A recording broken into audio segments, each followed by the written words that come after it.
ನಮ್ಮನ್ನ ದೊಡ್ಡ ಮನೆಯವರು ಅಂತ ಕರಿಬೇಡಿ ಎಂದ ರಾಜ್ ಪ್ರೀತಿಯ ಮಗಳು. ಅಷ್ಟಕ್ಕೂ ಯಾಕೆ ಅಂತೀರಾ? ಹಿಡ್ಕೊಂಡು ಹೇಳುವೆ ಅನ್ನದ ತುತ್ತು ಕನ್ನಡ ತಾಯಿಗೆ ನನ್ನ ನಿಯತ್ತು ದೊಡ್ಡವ್ರು ಹೇಳೋರೆ. ನಾವು ಎಲ್ಲರ ರೀತಿನೇ ಇದ್ದೇವೆ, ಎಲ್ಲರ ಜೊತೆಗೂ ಬೆರೆಯುತ್ತೇವೆ. ಚೆನ್ನೈನಲ್ಲಿದ್ದಾಗ ಮನೆಯಲ್ಲಿ ಹೆಚ್ಚು ಕಡಿಮೆ 28 ಜನ ಇದ್ದೆವು. ಎಲ್ಲರೂ ಕೂಡಿಯೇ ಇದ್ದೇವೆ. ಅಪ್ಪಾಜಿ ನನ್ನಮ್ಮ ಬೀಚ್ಗೆ ಕರೆದುಕೊಂಡು ಹೋಗ್ತಿದ್ರು. ಮನೆಯ ಎಲ್ಲ ಮಕ್ಕಳನ್ನ ಸಿನಿಮಾಗೂ ಕರೆದುಕೊಂಡು ಹೋಗ್ತಿದ್ರು. ಒಟ್ಟಿಗೆ ಕುಳಿತು ಟಿವಿ ಕೂಡ ನೋಡ್ತಾ ಇದ್ದೇವೆ. ಎಲ್ಲ ಜಾಯಿಂಟ್ ಫ್ಯಾಮಿಲಿ ತರಾನೇ ನಾವೆಲ್ಲ ಇದ್ದೆವು. ಅಪ್ಪಾಜಿ ಎಂದು ಸೂಪರ್ ಸ್ಟಾರ್ ರೀತಿ ಇರಲೇ ಇಲ್ಲ. ತುಂಬಾನೇ ಸರಳ ವ್ಯಕ್ತಿಯಾಗಿಯೇ ಇದ್ರು.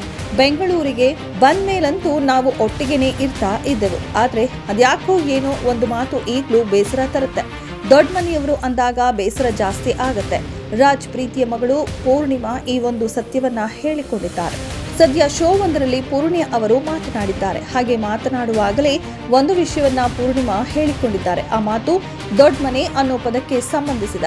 ದೊಡ್ಡ ಮನೆ ಅನ್ನೋ ಈ ಪದ ರಾಜ್ ಫ್ಯಾಮಿಲಿಗೆ ಯಾಕೆ ಅಂಟಿಕೊಂಡಿತ್ತೋ ಏನೋ, ಆದ್ರೆ ಈಗಲೂ ಈ ಒಂದು ಪದವನ್ನ ಅನೇಕರು ಬಳಕೆ ಮಾಡ್ತಾರೆ. ಇಂಡಸ್ಟ್ರಿಯಲ್ಲಿ ಈ ಪದ ಈಗಲೂ ಚಾಲ್ತಿಯಲ್ಲಿದೆ. ಆದ್ರೆ ಈ ಒಂದು ಪದ ರಾಜ್ ಫ್ಯಾಮಿಲಿಯ ಯಾವುದೇ ಸದಸ್ಯನಿಗೆ ಇಷ್ಟ ಆಗೋದೇ ಇಲ್ಲ. ಅದನ್ನ ಸ್ವತಃ ಪೂರ್ಣಿಮಾ ಅವರೇ ಹೇಳಿಕೊಂಡಿದ್ದಾರೆ. ರಾಜ್ಕುಮಾರ್ ಅವರ ನೆಚ್ಚಿನ ಮತ್ತು ಮುದ್ದಿನ ಮಗಳು ಪೂರ್ಣಿಮಾ ಹೀಗೆ ತಮ್ಮ ಫ್ಯಾಮಿಲಿಯ ಸುಮಾರು ವಿಚಾರಗಳನ್ನ ಹಂಚಿಕೊಂಡಿದ್ದಾರೆ. ಆ ಮನದ ಮಾತುಗಳಲ್ಲಿ ದೊಡ್ಡ ಮನೆ ಅನ್ನೋ ಪದವೂ ಕೂಡ ಇದೆ. ನಾವೆಲ್ಲರ ತರಾನೇ ಇದ್ದೇವೆ. ಫ್ಯಾಮಿಲಿಯಲ್ಲಿ ಜಾಸ್ತಿ ಜನ ಇದ್ದಾರೆ. ಎಲ್ಲರೂ ನಾರ್ಮಲ್ ಆಗಿಯೇ ಇದ್ದಾರೆ. ಯಾರು ದರ್ಪ ತೋರೋದಿಲ್ಲ. ಸೂಪರ್ ಸ್ಟಾರ್ ಮನೆ ಅಂತ ಅಹಂ ಭಾವದಲ್ಲೂ ಇಲ್ಲ. ಆದ್ರೂ ದೊಡ್ಡ ಮನೆ ಅಂತಾನೆ ಹೇಳ್ತಾರೆ.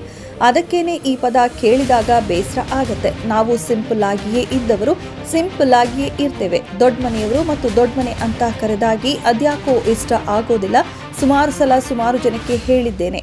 ಹಾಗೆ ದೊಡ್ಡ ಮನೆ ಅಂತ ಕರಿಬೇಡಿ, ನಮಗೆ ಇಷ್ಟ ಆಗೋದಿಲ್ಲ ಅಂತಲೂ ಹೇಳಿದ್ದೇನೆ ಅಂತಾನೆ ಪೂರ್ಣಿಮಾ ಅವರು ಸದ್ಯ ಹೇಳ್ಕೊಂಡಿದ್ದಾರೆ. ಅಪ್ಪಾಜಿ ಇದ್ದಿದ್ರೆ ದೊಡ್ಡ ಮನೆ ಅನ್ನುವ ಪದ ಬಳಸಬೇಡಿ ಅಂತಾನೆ ಹೇಳ್ತಿದ್ರು. ಕಾರಣ ಅಪ್ಪಾಜಿಗೆ ಈ ರೀತಿಯ ಮಾತು ಇಷ್ಟನೇ ಆಗ್ತಿರ್ಲಿಲ್ಲ.